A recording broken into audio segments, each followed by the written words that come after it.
Hello. I just want to take a second to thank God for His great grace. He knows that I'm a single mom and that I have a full-time job and that I'm doing CADA, which means that I'm reading 3 books, right? Thank you, Pastor Susie. And so when and if I do fall behind in my reading or, whatever it is that we're doing, His grace is sufficient for me. It's not condemning me. It's not judging me. It's not making me want to quit. He's doing the exact opposite. He's giving me room to make mistakes because that's what we do. And He, loved us when we didn't even deserve to be loved. He sent His Son to die for us on the cross even though we were sinners. And that's what grace is, right? It's receiving what you don't deserve. And so I wanted to take a second to talk about grace. We're looking at Mark chapter 14. We're going to start with the Last Supper, where we see Jesus telling the disciples that someone that's eating there is going to betray Him. And of course, they all, stressed out, and surely it's not me, surely it's not me. And then we see where He talks to Peter and tells him that He's going to deny Him 3 times. And of course, Peter, being the orange that he is, he just kind of takes it over at that point, stressing, no, he won't, no, he won't. Well, it occurs to me that if Jesus knew that Peter was the one that was going to betray Him, if He knew that Peter was the one that was going to deny Him, then surely He knew that it was Judas that was going to betray Him, right?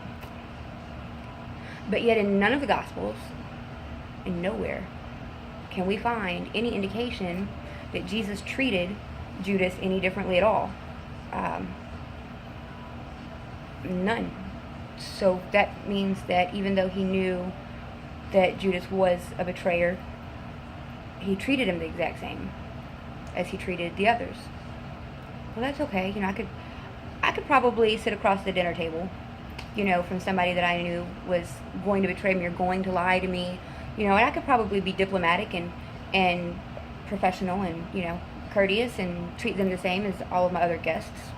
But then we see it in the Garden of Gethsemane, further along in chapter 14, where Jesus is, praying. He's getting ready to go be turned over to the authorities and eventually crucified. Of course, He knows all of this is coming. And He tells, the sleepers to get up because His betrayer is coming. And we see Judas, who has the sign that he had given to his posse, to his lynch party, whatever.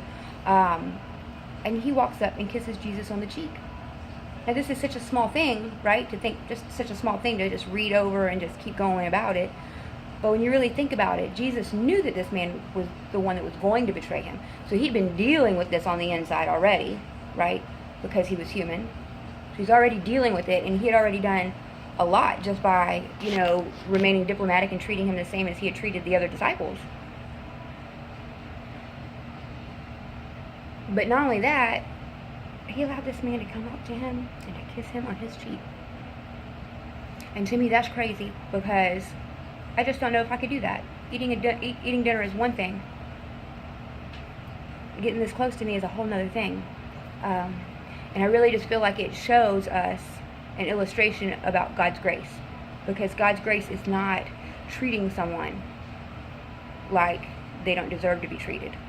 It's loving a person, caring for a person, seeing a person through the eyes of our God, our good God, even when they don't deserve it, even when you know that they're going to mess up. That is the epitome of grace to me. So now, whenever I think about God's grace, I always remember Jesus' face and Judas Iscariot kissing it in the Garden of Gethsemane. Thank you.